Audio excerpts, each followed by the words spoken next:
hospital will be able to get online to the hospital, pull up your records, look at your EKG, look at your lab, have a complete record of you in the hospital when he may not have taken care of you. It may have been some other doctor taking care of you in the hospital, but he's able to pull that information up. At home, we have radiologists that can take a look at your x-rays. If I call an orthopedist, he's able to get online, pull up your x-rays from home, and say, well, I'm going to come in and fix this fracture. And not only can he pull up your x-ray, like the old days we used to give you the hard copy of that x-ray, he can play with the x-ray. He could turn it around and look at it at different angles, different hues.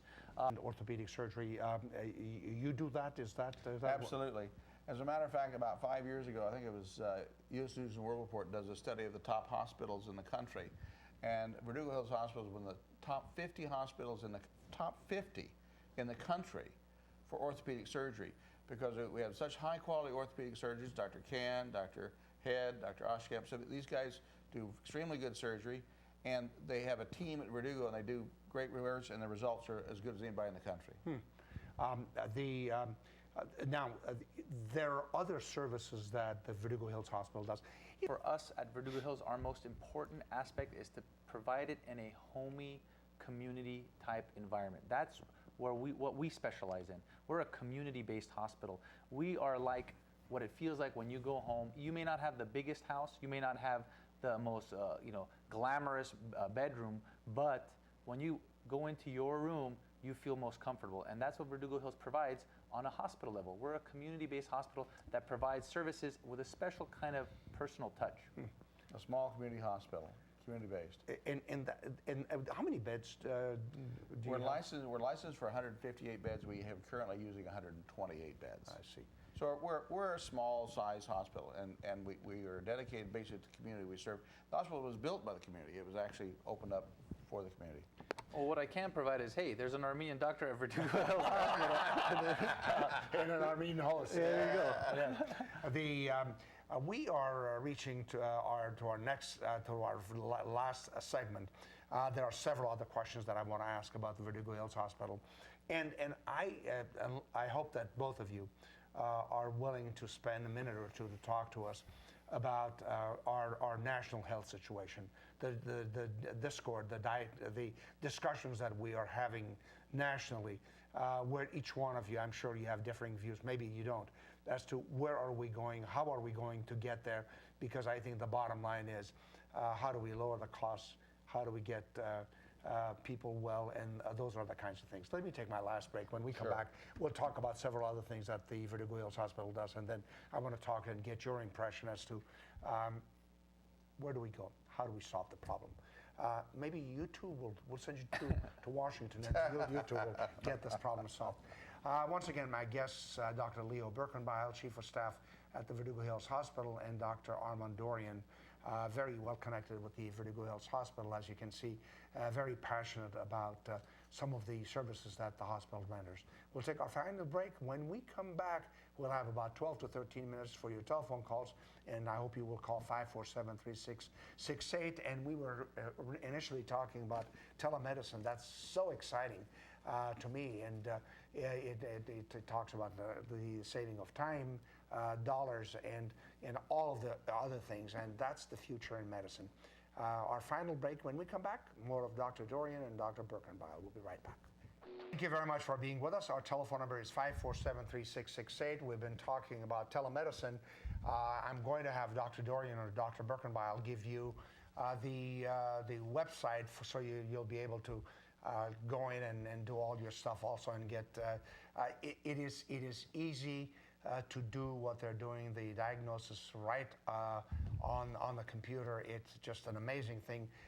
That's the future of medicine, and obviously it's not going to happen overnight, but it's going to be a slow process. But the Verdugo Hills Hospital is one of the innovators when it comes to telemedicine. That's what we've been talking about most of the evening.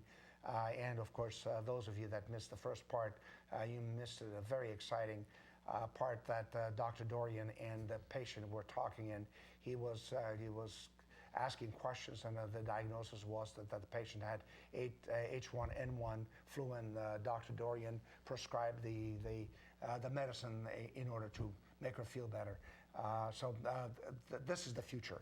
At the Verdugo Hills Hospital, you also have diagnostic digital mammography. Is that something new, or are you innovators, or you've been at it for a long time? We've been at it for a long time, and Dr. Christine Wade, a radiologist who actually does this with a passion, I must say.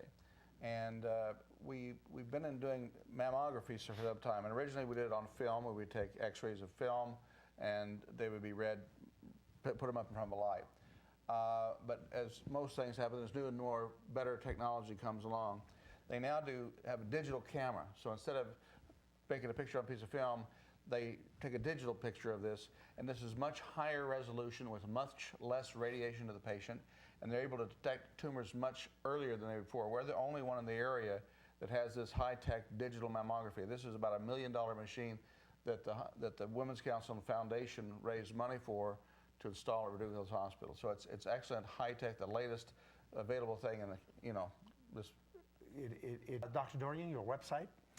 Yeah, the hospital's website for telemedicine, and it's actually the hospital's website. It's vhhospital.org. So it's verdugohospital.org. So vhhospital.org. And if you log on, you can use telemedicine right now. There's a doctor waiting 24 hours a day. If you feel like you might have the flu, log on and you can use the service. Or if you just want information about the flu, you can play a short video of Dr. Dorian discussing how to take care of it without coming into the hospital and without even calling us. You do believe in that, Yeah. And there's a time. Anyhow, we have a couple, 3 minutes left. I see that the Verdugo Hills Hospital has a birthing center and several other services that, and your pride and joy is your emergency department. That's the baby. Absolutely. Is medicine moving towards what you did tonight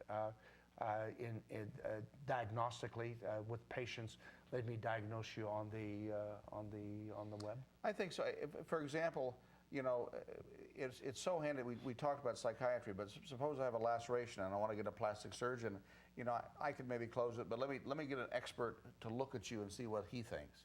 To have a consultant available from across the country in my little emergency room, not a little emergency room, but basically, being able to be right there by my side via telemedicine to help me make decisions as to what I should do with this patient. Let's take a stroke patient. I have a stroke patient. You have about, 3 or 4 hours? 3 hours. To make a decision as what you must do from the time the patient has the symptoms. And if I can call a neurologist, instead of having him jump in his car, come over and see the patient, I call him, he gets on the internet, we both consult with this patient simultaneously. We make a decision without him having to come to see the patient. He sees the patient. It's sped up your care and saved maybe your patient from a stroke, permanent disability. And then you see the medicine going in that direction. Well, yeah, whenever there's tough times, innovation occurs, and I believe in medicine we have a lot of brilliant people, and their innovation partly is going to be via telemedicine, via technology. That is the future of medicine. Yeah. The other things, Dr. Birkenbeil, did you want to talk about the birthing department then? I mean, Verdugo Hills specializes in a lot of things that we're talking about. One of them is actually the birthing center. We provide for, I would think, one of the most well-rounded experiences for new moms to actually bring their baby to the world. You're getting personal care. You have more nurse ratio to that patient than you would have in most other hospitals. Because we're a more community atmosphere hospital, delivering your baby in a tighter family setting has always been a better experience than actually doing it in what is considered more of a mill. If you're just one of 50 babies as opposed to one of 10 babies, there's a little bit of a personal touch you're going to get, and that's one of the things that Verdugo Hills does very well. Very quickly, I'm amazed as to how they do prostate. With this Da Vinci thing, where the doctor isn't even close to the patient, and it's done, and it's amazing the direction. Let me tell you, my personal feeling.